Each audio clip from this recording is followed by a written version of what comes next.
Sveto vasico na Komarskem krasu bi lahko romantično poimenovali Speča lepotica.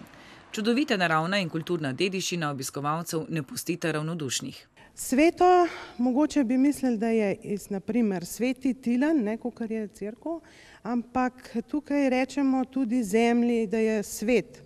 Domačije so lepo ohranjene v tipični kraški arhitekturi, veliko je tudi posebnih točk, ki se jih je vredno podrobneje ogledati. Zelo znamenita je naša cerkev Svetega Tilna, poleg nje stoji lipa, več kot 500 let stara, potem tukaj v bližini je vaška Šterna, pokopališče iz Prve svetovne vojne. V ozadju na vzpetini se razteza eno, če ne največje, gradišče prazgodovinsko. Potem v vasi imamo kale, lokve. Najbolj znamenita je cerkev z edinstveno osemkotno zasnovo cerkvene ladje in dežnikasto strešno konstrukcijo.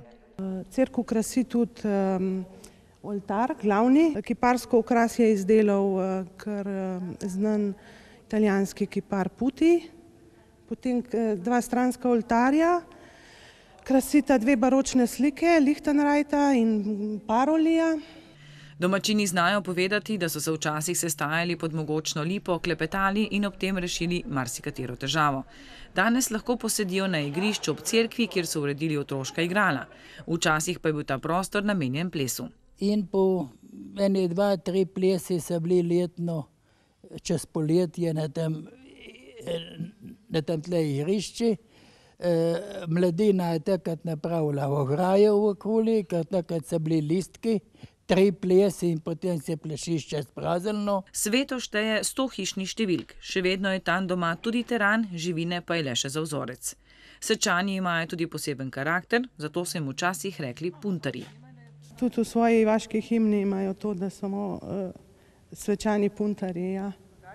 V preteklosti so bili med drugim domačini znani po stavbarstvu, izdelavi bičev, pa tudi po gimnastičnem krožku, v katerega je bilo vključenih kar 5 vaščanov. Od orodja smo imeli konja, bradlju, drog, švedsko omaro in 4 blazine.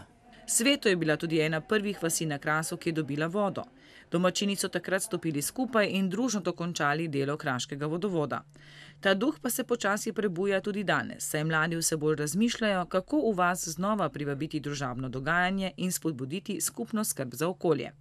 Nekatere kale je sicer že prerasla trava, vendar so obrisi naravne dediščine še vedno dobro vidni, le na roke čakajo, ki bi pomagale, da znova zablesti. Sveto lahko obiščete v kateremkoli letnem času. Njegova lepota je brezčasna, zato so tudi uredili pešpot Sveto skozi vse leto.